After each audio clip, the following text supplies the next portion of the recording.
When I was young, I had an American teacher at my primary school, and she told a story about what happened when JFK died. She went to a convent school, I think, and I think a nun came into the classroom and like whispered something in the teacher's ear, and then the teacher started to cry. And eventually, once the teacher calmed herself, she managed to tell the classroom that JFK had died. And I think everyone of a certain age in America remembers um, what they were doing, what was happening when JFK died, and they'll never be able to forget that. Uh, when I was young, I remember Princess Diana dying, um, and I think a lot of people could tell you exactly what they were doing at that time. Um, I think my nan had visited the house, and she thinks she woke up before everyone else, bought the papers, and told us that Princess Diana was dead. It was like a big shock. Um, and so with big instances like that, you always remember them. Remember at sixth form, the teacher switching the TV on, and there'd been the terror attacks in New York, planes flying into buildings, and it changed the world forever. And everyone can remember what they were doing on that day of a certain age, um, when those World Trade Centers uh, were attacked. Now, if you were listening or reading Elizabeth Ammon or Alex Hartley, you would think they found a moment to equal those three, namely the retirement of Heather Knight. Um, and they are perplexed at why there hasn't been more fuss about it and it hasn't been more of an issue. And are pointing to the fact this is down to sexism. And in this video, really, I'm going to look at whether or not Heather Knight retiring is a massive issue, or maybe that those two have been overindulged and probably think they're more important and more interesting than they actually are, and almost a kind of product of or something like Frankenstein's monster, which is kind of someone kind of overindulged and encouraged, and have eventually kind of overstepped. So, I think number one, I don't know how many people watch this and where they watch it, what country they're from.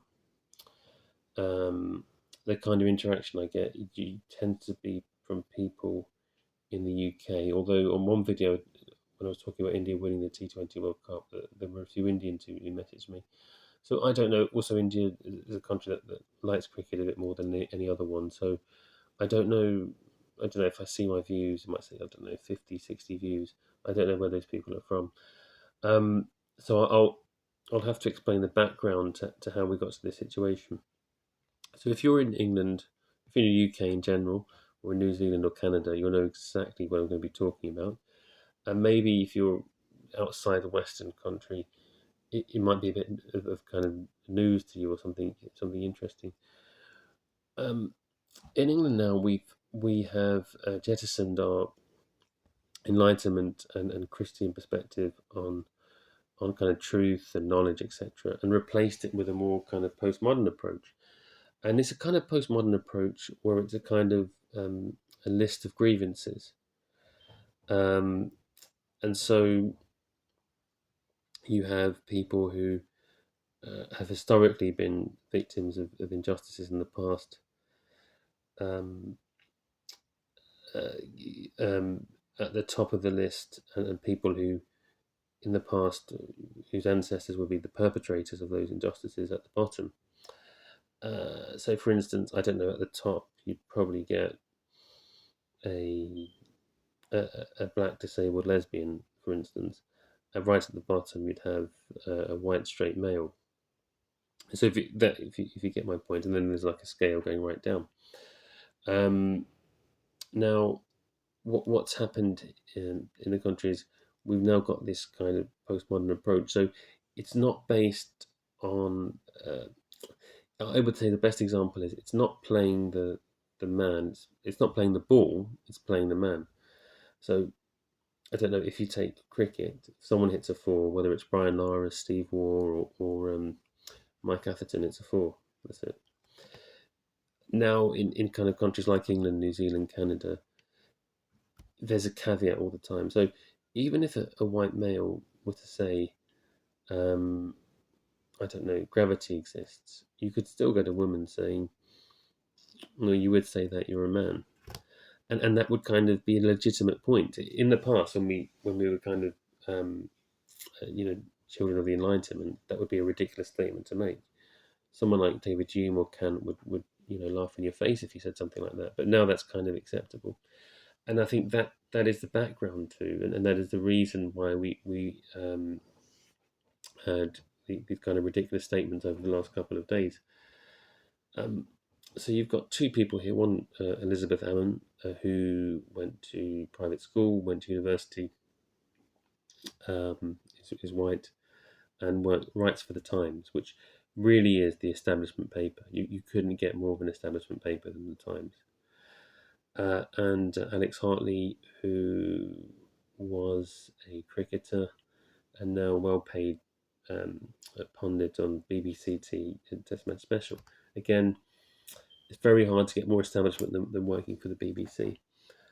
Now, these are both white, middle-aged, middle-class women. So on that scale, I wouldn't say they were that high compared to, I don't know, a black disabled person or um, I don't know. They would probably be in the middle of that scale. I'd say on a new postmodern scale of allowing people to talk rubbish. And they they kind of. I would say that white middle class women have not been massive victims of oppression over the last few centuries. And when I think of kind of victims of oppression, it tends to be, I don't know, um, black kids in townships in Soweto or something, or someone like Steve Biko, or I don't know, Irish people in the potato famine, or whatever. I don't see middle class privately educated women as a kind of oppressed minority, but on that scale, they are above white men, even white working class men. So a white middle class woman is still seen as on a scale of oppressor versus oppressed in comparison to a white working class man. So that that's how it is. So given that this gives a license to the likes of Elizabeth Ammon and Alex Hartley to talk complete rubbish without any threat of scrutiny. It is impossible for anyone who wants a career on the TV or in kind of print media